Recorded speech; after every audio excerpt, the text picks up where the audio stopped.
Сүйікбайға сенім артып, сандарды сөйлету арқылы өзімді таныдым, өмірім жақсы жаққа өзгерді дейтін жандар туралы жиі еститін болдық. Әшейін ғана секта емес, бұл қазаққа қарсы жасалған үлкен жоба. Бұның артында ФСБ тұр. Бұл жерде адам білімді қабылдамайды просто, қабылдамайды. Елдер әйелдерін жіберіп отыр да. Ана әйелдер үстіне мінгізіп, ана там оргия. 30 секунда алған кезде толық шешіміңіз осында.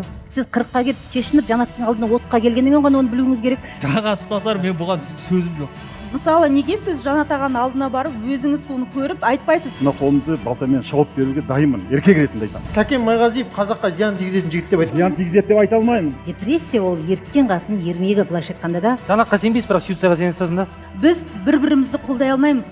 Егер әке алмасаң, сен қатынсың, жауап бере алмасаң, мен қатынмын.